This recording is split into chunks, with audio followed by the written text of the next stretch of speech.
Bonjour à tous, bien-aimés, bienvenue sur VTV. Aujourd'hui, je voudrais partager le thème qui s'intitule Pourquoi je dis non à la prière du chapelet, à la prière qui est appelée la prière du rosaire en fait. Alors avant de commencer, je voudrais vous dire que j'ai été catholique pendant 25 ans avant ma conversion et que moi aussi j'ai prié le chapelet. Alors mon expérience avec le chapelet s'est arrêtée au collège. Je me suis retrouvée avec des amis qui avaient rencontré Jésus, qui avaient une relation vraie et profonde avec Jésus et qui lisaient leur Bible, qui faisaient des études bibliques, qui m'ont dit que la prière du chapelet, prier, demander à Marie d'intercéder pour nous, que cela ne figurait pas dans la Bible. Comme je ne lisais pas ma Bible et que je ne savais pas quel crédit accorder à ce que ces gens me disaient, au départ, je n'ai pas accordé plus de crédit que ça à ce qu'ils me disaient. Mais j'étais tombée sur d'autres personnes, voilà, des connaissances. Et dit, le Seigneur a permis comme ça que je me retrouve avec des gens qui pratiquaient leur foi et qui lisaient leur Bible surtout. Parce que c'est quand on ne lit pas sa Bible qu'on est confus, qu'on ne sait jamais ce que Dieu dit, qu'on ne sait jamais ce que Dieu nous demande par rapport à ce qu'il ne nous demande pas. Donc, comme je ne lisais pas ma Bible, du coup, je ne savais pas. Mais comme beaucoup de gens m'avaient dit que c'était quelque chose que Dieu n'aimait pas, j'ai arrêté de prier le chapelet. Je continue de fréquenter l'église catholique, d'être dans les groupes de jeunes, dans les groupes dans la chorale. Je continue à pratiquer toutes les activités de l'église, mais je priais plus le chapelet. Et puis à un moment donné, l'année où j'ai vraiment rencontré Dieu, quand les choses ont commencé à tourner vraiment mal dans ma vie, plus rien n'allait, et que je suis entrée en dépression avec des envies de suicide, un jour j'ai prié, j'ai dit à Dieu, mais pourquoi je fais tout pour t'obéir, je fais de mal à personne, je fais tout pour aimer mon prochain, je suis honnête. Pourquoi, malgré tout ça, rien ne marche même dans ma vie? Pourquoi rien ne fonctionne correctement dans ma vie? Donc c'est un jour, alors que je faisais cette prière, qu'il s'est passé quelque chose que j'ai toujours du mal à décrire. Mais c'est à ce moment-là que Dieu s'est véritablement manifesté à moi et que j'ai pu commencer une relation véritable avec lui et commencer à prier comme Dieu nous demande de prier dans la Bible. Parce que n'oublions pas que Dieu ne nous a pas lâchés comme ça dans la nature. Il nous a donné il nous a donné des principes, il nous a donné une base, il nous a donné des rails sur lesquels nous devons marcher. Donc nous avons une référence, nous avons sa parole qui reste disponible. Il attend de nous que nous puissions continuer de nous référer à cette parole.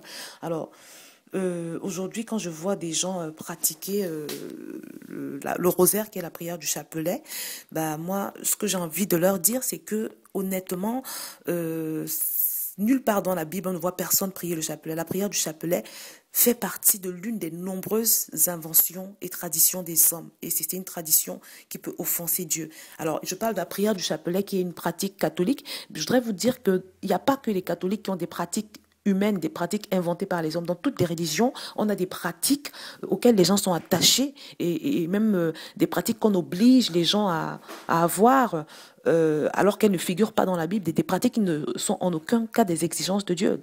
L'Église pentecôtiste également a des pratiques qui relèvent purement de l'invention de l'homme. Dans toutes les églises, on a ça, vraiment dans tous les groupements religieux, si vous voulez, il y a des choses qui relèvent de l'invention de l'homme.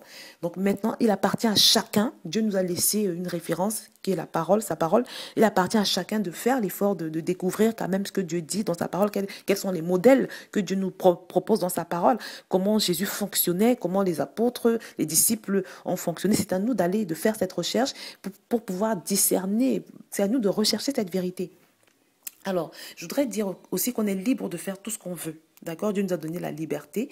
Il y en a qui prient les arbres, il y en a qui prient les vaches, les animaux, les statues, ainsi de suite. Mais non seulement ça ne sert à rien, mais aucune de ces prières, malheureusement, ne permet de toucher Dieu, d'entrer en contact avec lui. Donc, si tu veux prier efficacement, prie Dieu au nom de Jésus. Et sache que le but de la prière, c'est d'obtenir l'interactivité avec Dieu. Ce Dieu qui nous a créés, d'obtenir de lui la capacité d'obéir à ses commandements, la capacité de recevoir la révélation de ce qu'il attend de nous. Parce qu'il nous a envoyés sur cette terre pour accomplir une mission, nous avons une destinée et nous avons besoin de recevoir la révélation de ce que Dieu attend de nous. Tout ça, c'est des choses qui s'obtiennent dans la prière. Mais dans une prière où on échange avec Dieu, où on est capable d'entendre ses instructions. Or, la prière du chapelet ne va jamais te permettre d'avoir cette interactivité avec Dieu. La prière du chapelet n'est rien d'autre qu'un rite, je le dis parce que je l'ai pratiqué.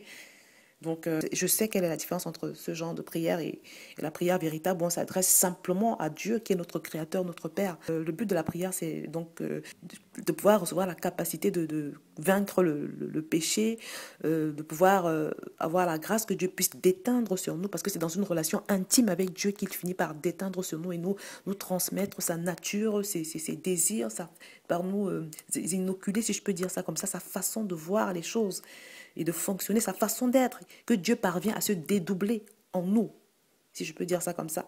Tu dois pouvoir expérimenter la présence de Dieu dans la prière, parce que c'est ce que Dieu veut, c'est son rêve, c'est son but, c'est sa vision. Voilà, donc le seul moyen, comme je l'ai dit, d'échapper à toutes ces doctrines humaines, c'est de découvrir soi-même les process de Dieu en lisant la parole. Et bon, pour ce qui est des gens qui disent par exemple que la Vierge Marie serait apparue en 1917 et aurait demandé aux gens de prier le chapelet, de faire le rosaire pour qu'il y ait la paix dans le monde, toutes ces apparitions de la Vierge Marie, je voudrais vous dire, bien aimé, qu'il y a tellement de gens qui ont des visions et des révélations. Mais la parole de Dieu nous dit, je vais lire ce verset, que quand nous-mêmes, quand un ange du ciel annoncerait un autre évangile que celui que nous avons prêché, qu'il soit anathème, c'est l'apôtre Paul qui parlait ici, et qui demandait justement que, voilà, que nous puissions demeurer dans ce que Jésus nous a enseigné, dans ce que Dieu nous a laissé comme repère, qui est la parole de Dieu. Donc, voilà. Essayons de rester dans ce que Dieu nous a enseigné et prions-le, demandons-lui de nous conduire, de nous guider. Il est vivant, il n'est pas mort. La prière n'est pas un rite, la prière n'est pas une pratique, voilà, comme ça. C'est ce que je voulais partager avec toi.